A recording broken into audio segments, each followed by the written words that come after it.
Hello students, Pondicherry യൂണിവേഴ്സിറ്റിയുടെ BA sociology first ഇയറിൻ്റെ ക്ലാസ്സുകളാണ് നമ്മളിവിടെ ആരംഭിക്കുന്നത്. ആദ്യമായി ഇൻട്രൊഡക്ഷൻ ടു സോഷ്യോളജി എന്ന പുസ്തകത്തിലെ ഫസ്റ്റ് യൂണിറ്റാണ് നമ്മൾ ഇന്ന് കവർ ചെയ്യാൻ ഉദ്ദേശിക്കുന്നത്. അപ്പോൾ അതിൻ്റെ ഇൻട്രൊഡക്ഷൻ ടു സോഷ്യോളജി എന്ന പുസ്തകത്തിലെ first unit prefers to sociology എന്നുള്ളതാണ്. അതിൻ്റെ ഇൻട്രൊഡക്ഷനിലേക്ക് പോവുകയാണെങ്കിൽ അതിൽ പറയുന്നത് എല്ലാ മനുഷ്യരും അവർ സോഷ്യൽ അനിമൽസ്, എല്ലാ മനുഷ്യരും എന്താണ്, സാമൂഹിക ജീവികളാണ്. അവർക്കൊരിക്കലും ഒറ്റയ്ക്ക് ജീവിക്കാൻ സാധിക്കില്ല എന്നുള്ളതാണ്. അതുകൊണ്ട് തന്നെ ഒരു സൊസൈറ്റിയെക്കുറിച്ചുള്ള പഠനങ്ങളും പാരസ്പര്യ നമ്മുടെ ബന്ധങ്ങളെക്കുറിച്ചുള്ള പഠനമൊക്കെ വളരെ പ്രധാനപ്പെട്ടതാണ്. അതായത് സോഷ്യോളജി എന്ന് പറഞ്ഞാൽ സമൂഹത്തെക്കുറിച്ചുള്ള പഠനമാണ്. അതാണ് സോഷ്യോളജി എന്ന് പറഞ്ഞാൽ. സോഷ്യോളജി എന്ന് പറയുമ്പോൾ അത് സൊസൈറ്റിയെക്കുറിച്ച് മൊത്തത്തിൽ പഠിക്കുകയും ആ സൊസൈറ്റിയിലുള്ള ഓരോ വ്യക്തികളെക്കുറിച്ച്, അവിടുത്തെ ജനങ്ങളെക്കുറിച്ച് പ്രത്യേകമായി പഠിക്കുകയും ചെയ്യുന്നു എന്നുള്ളതാണ് അതിൻ്റെ ഇൻട്രൊഡക്ഷനിൽ പറയുന്നത്. ഇനി what is the importance of sociology? സോഷ്യോളജിയുടെ പ്രാധാന്യം എന്താണ്? അപ്പോൾ സോഷ്യോളജിയുടെ പ്രാധാന്യത്തെക്കുറിച്ച് പറയുകയാണെങ്കിൽ അത് ഒരു മനുഷ്യനും ഒരു സമൂഹവും പരസ്പരം എങ്ങനെ ബന്ധപ്പെട്ട് കിടക്കുന്നു എന്നുള്ളത് പഠിക്കുന്നുണ്ട്. അതുപോലെ തന്നെ ഒരു മനുഷ്യൻ ബന്ധപ്പെടുന്ന അവൻ്റെ സമൂഹത്തിൽ വ്യത്യസ്തമായ മേഖലകളെക്കുറിച്ച്, ഒരു മനുഷ്യന് വൈയക്തികമായി എങ്ങനെ ഉയരണമെന്ന്, അവൻ്റെ ഡെവലപ്മെൻറ്റിന് വേണ്ട കാര്യങ്ങളെല്ലാം സോഷ്യോളജിയിലൂടെ, നമ്മുടെ സാമൂഹിക സ്ഥാപനങ്ങളിലൂടെ പഠിക്കുന്നുണ്ട് എന്നുള്ളതാണ് സോഷ്യോളജിയുടെ പ്രാധാന്യം. അടുത്തൊരു ഹെഡിങ്, വാട്ട് ഈസ് സോഷ്യോളജി? എന്താണ് സോഷ്യോളജി എന്ന് നമ്മളോട് ഒരാൾ ചോദിച്ചാൽ നമ്മൾ പറയണം, ഒരു 3 ലെവലിലുള്ള അഭിപ്രായങ്ങൾ നമുക്ക് പറയാം. അതായത് സോഷ്യോളജി എന്നുള്ളത് വ്യക്തിപരമായ നമ്മുടെ നിലയിൽ നോക്കുകയാണെങ്കിൽ സോഷ്യോളജി എന്നാൽ അത് കൺസെപ്റ്റ് ഓഫ് ലവ്, സ്നേഹത്തിൻ്റെയും ജെൻഡറിൻ്റെയും ഫാമിലിയുടെയും കാര്യങ്ങളെക്കുറിച്ച് പഠിക്കുന്നു, വിശദീകരിക്കുന്നു എന്നുള്ളതാണ്.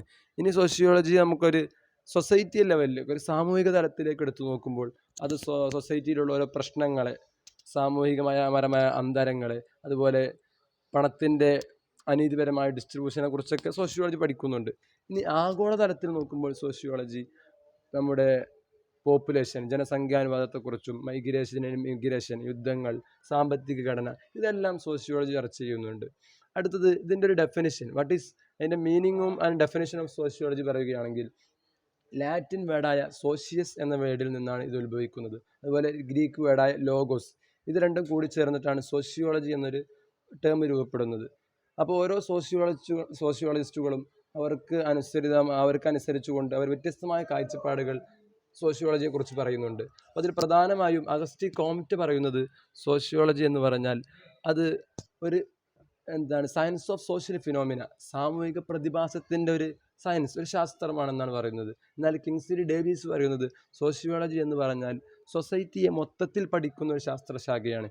എമിൽ ദുർഹൈം പറയുന്നത് ഒരു സാമൂഹിക സ്ഥാപനത്തിൻ്റെ ശാസ്ത്രം, സയൻസ് ഓഫ് സോഷ്യൽ ഇൻസ്റ്റിറ്റ്യൂഷൻ, സാമൂഹിക സ്ഥാപനം എന്നൊരു സയൻസ്, ഒരു പഠനശാഖയാണ് സോഷ്യോളജി. എന്നാൽ മാക്സ് വെബർ പറയുന്നത് സോഷ്യോളജി എന്നുള്ളത് അത് മനുഷ്യന്മാരുടെ സോഷ്യൽ ആക്ഷന്, അവരുടെ സാമൂഹികപരമായിട്ടുള്ള അവരുടെ പ്രവർത്തനങ്ങളെക്കുറിച്ച് മനസ്സിലാക്കുകയും പഠിക്കുകയും ഒക്കെ ചെയ്യുന്നൊരു പഠന വിഷയമാണ് സോഷ്യോളജി എന്നാണ്. അപ്പോൾ അങ്ങനെ വ്യത്യസ്തമായ അഭിപ്രായങ്ങൾ ഓരോ സോഷ്യോളജി പണ്ഡിതന്മാരും പങ്കുവെക്കുന്നുണ്ട്. അപ്പോൾ ഇനി അടുത്തത് പറയാനുള്ളത് സോഷ്യോളജി ഈസ് എ സയൻസ്. എങ്ങനെയാണ് സോഷ്യോളജി ഒരു ശാസ്ത്രശാഖയായി മാറുന്നത്? നമ്മുടെ പ്രീവിയസ് ഇയർ ക്വസ്റ്റ്യൻ പേപ്പറിലേക്ക് ക്വസ്റ്റ്യൻ കാണാം, എങ്ങനെയാണ് സോഷ്യോളജി ഒരു ശാസ്ത്ര ശാഖയായി മാറുന്നത്. അപ്പോൾ നമ്മൾ മനസ്സിലാക്കേണ്ടത് സോഷ്യോളജിയിലുള്ള ഓരോ വിഷയങ്ങൾ പഠിക്കാനും സയൻറ്റിഫിക് മെത്തേഡുകൾ ഉപയോഗിക്കപ്പെടുന്നുണ്ട്.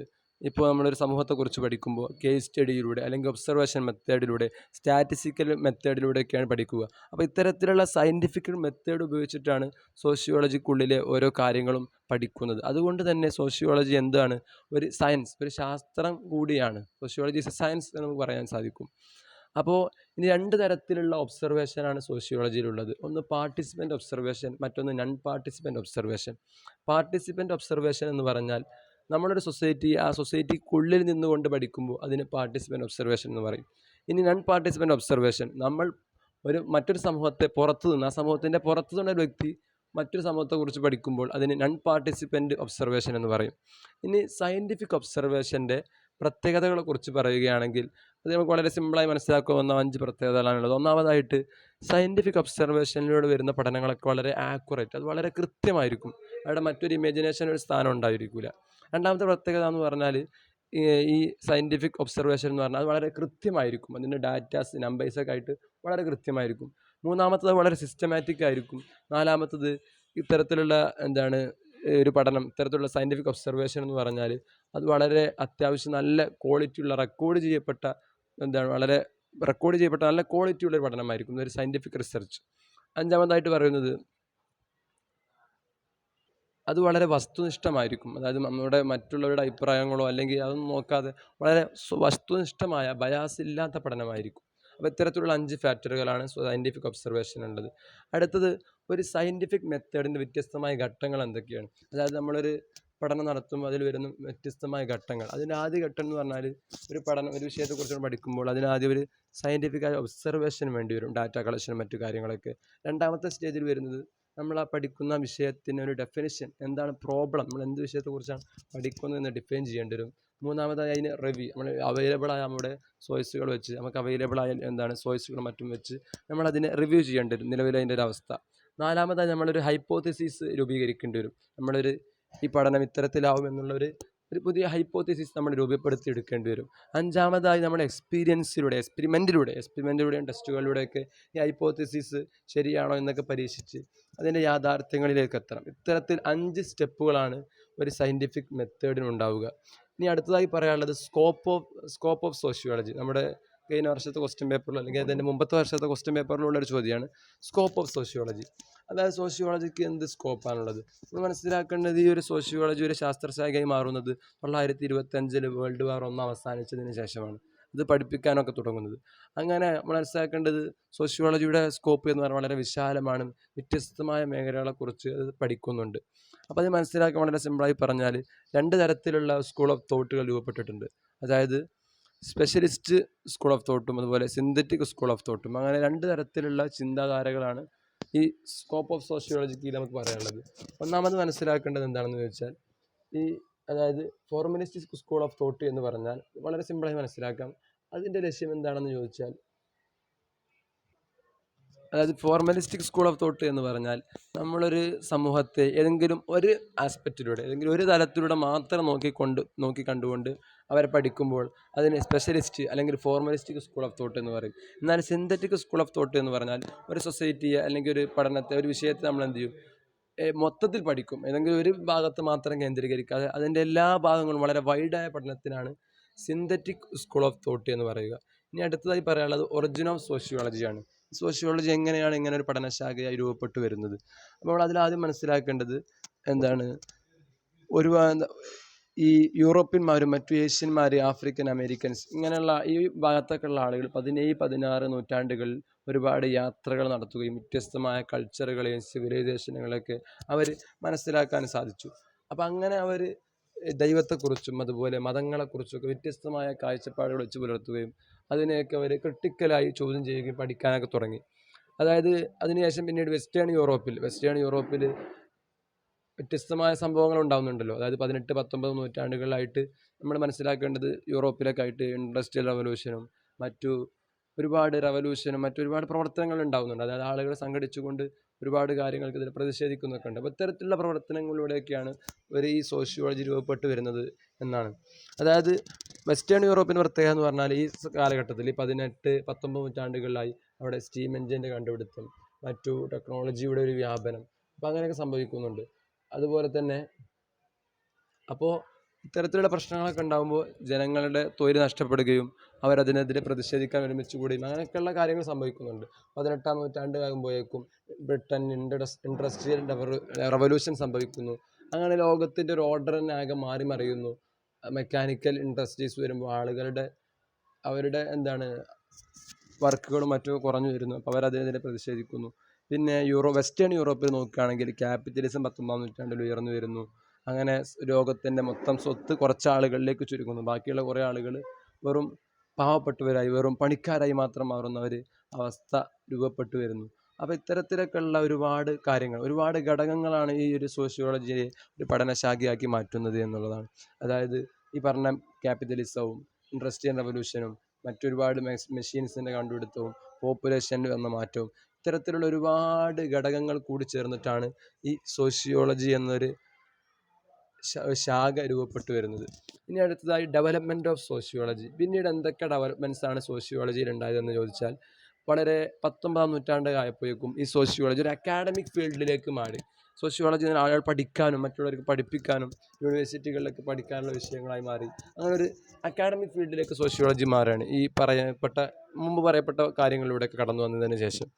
അങ്ങനെ വ്യത്യസ്തരായ പണ്ഡിതന്മാർ ഇത് രൂപപ്പെടുത്തുന്നതിന് വേണ്ടി അവരുടെ കോൺട്രിബ്യൂഷൻസ് നൽകിയിട്ടുണ്ട്. ഇതിൽ പ്രധാനിയാണ് Auguste Comte, father of sociology എന്നറിയപ്പെടുന്ന അഗസ്റ്റീൻ കോംറ്റെ. അദ്ദേഹത്തെക്കുറിച്ച് മനസ്സിലാക്കേണ്ട കാര്യം എന്ന് പറഞ്ഞാൽ, അദ്ദേഹത്തിൻ്റെ പറയുന്ന അഭിപ്രായം എന്ന് പറഞ്ഞാൽ, sociology can help to unify and improve society and also help other sciences. അദ്ദേഹം പറയുന്നത് സോഷ്യോളജി എന്ന് പറഞ്ഞാൽ അതെല്ലാവരെയും ഏകീകരിപ്പിക്കാനും സൊസൈറ്റിയെ മുന്നോട്ട് കൊണ്ടുപോകാൻ, ഇംപ്രൂവ് ചെയ്യിപ്പിക്കാനും മറ്റു ശാസ്ത്ര ശാഖകളെ സഹായിക്കാനും സൊസൈറ്റിക്ക് സാധിക്കുമെന്നാണ്. അതാണ് അദ്ദേഹത്തിൻ്റെ അഭിപ്രായം.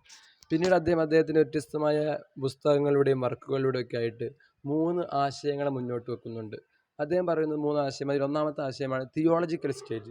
അതായത് തിയോളജിക്കൽ സ്റ്റേജ് കൊണ്ട് ഉദ്ദേശിക്കുന്നത്, ചില ആളുകൾ സൊസൈറ്റിയെ നോക്കിക്കാണുന്നത് അവരവരുടെ ഒരു മതപരമായ കണ്ണിലൂടെയാണ്, ഒരു ദൈവികമായ രീതിയിലാണ്. അപ്പോൾ അതിനെയാണ് അദ്ദേഹം തിയോളജിക്കൽ സ്റ്റേജ് എന്ന് പറയുന്നത്. ആ തിയോളജിക്കൽ സ്റ്റേജ് 3 രീതിയിലുണ്ട്.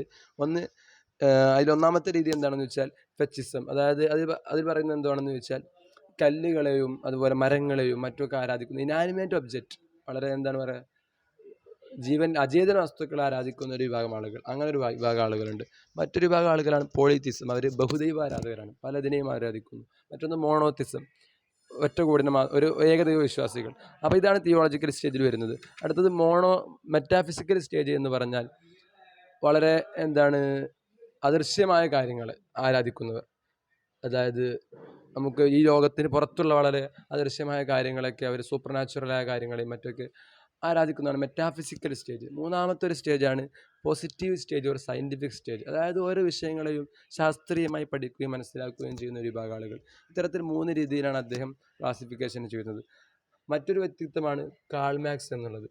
കാൾ മാർക്സിൻ്റെ പ്രത്യേകത എന്ന് പറഞ്ഞാൽ അദ്ദേഹം പറയുന്നത് സൊസൈറ്റിയിലുള്ള ഓരോ ചേഞ്ചുകളും അത് രൂപപ്പെട്ടു വരുന്നത് ഈ സമൂഹത്തിലുള്ള ആളുകൾ വർഗങ്ങൾക്കിടയിലുള്ള പ്രശ്നങ്ങളിലൂടെയാണ്. അതായത് മീൻസ് ഓഫ് പ്രൊഡക്ഷൻ, സമൂഹത്തിലുള്ള ഓരോ എല്ലാ കാര്യങ്ങളുടെയും പ്രൊഡക്ഷൻ അടിസ്ഥാനമാക്കിയിട്ടാണ് സൊസൈറ്റിയിൽ ഓരോ പ്രശ്നങ്ങൾ വരുന്നത്. അതാണ് അദ്ദേഹത്തിൻ്റെ പ്രധാനപ്പെട്ട വാദം, കാൾ മാർക്സിൻ്റെ.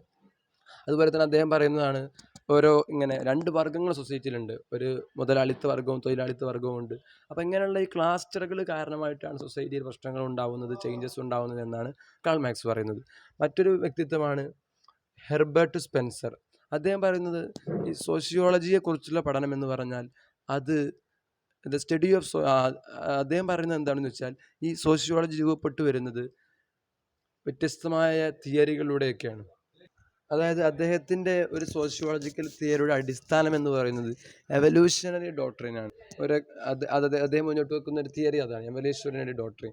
പിന്നെ അദ്ദേഹത്തിന് വ്യത്യസ്തമായ പഠനങ്ങളിലൂടെ ഷെയർ ചെയ്യുന്ന കാര്യമാണ് ഈ സോഷ്യൽ ഓർഗാനിസംസും ബയോളജിക്കൽ, അതായത് ഓർഗാനിസമും അതുപോലെ സൊസൈറ്റിയും തമ്മിലുള്ള വ്യത്യാസങ്ങളെക്കുറിച്ചും അതിനിടയിലുള്ള സിമിലാരിറ്റീസിനെ കുറിച്ചൊക്കെ അദ്ദേഹം പങ്കുവെക്കുന്നുണ്ട്. അപ്പോൾ അദ്ദേഹം പറയുന്നത് എന്താണെന്ന് ചോദിച്ചാൽ ഈ സൊസൈറ്റിയും ഓർഗാനിസവും തമ്മിൽ ഒരുപാട് ബന്ധങ്ങളുമുണ്ട്, അതുപോലെ ഒരുപാട് അതിനിടയിലുള്ള വ്യത്യാസം. അങ്ങനെ അദ്ദേഹത്തിന് ആ വിഷയത്തിൽ വ്യത്യസ്തമായ കാഴ്ചപ്പാടുകളുണ്ട്. അടുത്ത വ്യക്തിത്വമാണ് എമിൽ ദുർഖെയിം. എമിൽ ദുർഖെയിമിനെ കുറിച്ച് പറയുമ്പോൾ അദ്ദേഹം പറയുന്നത് സോഷ്യോളജി എന്ന് പറഞ്ഞാൽ അത് must be investigated in the same way that scientist investigate natural world. എങ്ങനെയാണോ ശാസ്ത്രജ്ഞന്മാർ നമ്മുടെ ഈ നാച്ചുറൽ വേൾഡിനെ കുറിച്ച് പഠിക്കുന്നത്, അതുപോലെ നമ്മൾ സൊസൈറ്റിയെ കുറിച്ച് പഠിക്കണം. അപ്പോഴേ ഉള്ളൂ ഒരു സോഷ്യോളജി അതാണ് സോഷ്യോളജി എന്ന പഠനശാഖ എന്നാണ് അദ്ദേഹം പറയുന്നത്. പിന്നെ അദ്ദേഹം മുന്നോട്ട് വെക്കുന്ന 2 ആശയങ്ങളാണ് മെക്കാനിക്കൽ സോളിഡാരിറ്റിയും ഓർഗാനിക് സോളിഡാരിറ്റിയും. മെക്കാനിക്കൽ സോളിഡാരിറ്റി എന്ന് പറഞ്ഞാൽ ആ സമൂഹത്തിൻ്റെ പ്രത്യേകത എന്ന് വെച്ചാൽ അവിടെ ഒരേ കാര്യങ്ങൾ ചെയ്തുകൊണ്ടിരിക്കുന്ന, ഒരേ കാര്യങ്ങൾ ഷെയർ ചെയ്തുകൊണ്ടിരിക്കുന്ന ഒരു ഭാഗം ആളുകൾ.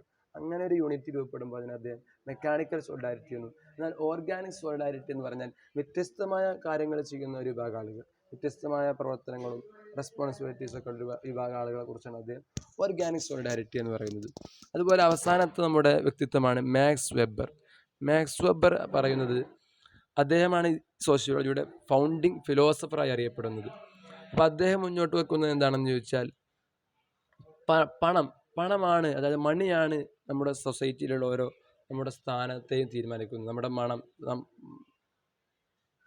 പണവും അതുപോലെ നമ്മുടെ വിദ്യാഭ്യാസവും ജോലിയും പൊളിറ്റിക്കലായിട്ടുള്ള നമ്മുടെ ഐഡൻറ്റിറ്റിയും ഇതൊക്കെയാണ് സൊസൈറ്റിയിൽ ഒരാൾക്ക് ഓരോ സ്ഥാനങ്ങൾ നിർവചിക്കുന്നത് എന്നാണ് മാക്സ് വെബർ മുന്നോട്ട് വെക്കുന്നത്. അപ്പോൾ നമ്മുടെ ഈ പ്രിഫേഴ്സ് ടു സോഷ്യോളജി എന്നുള്ള ചാപ്റ്റർ ഇവിടെ അവസാനിപ്പിക്കുകയാണ്.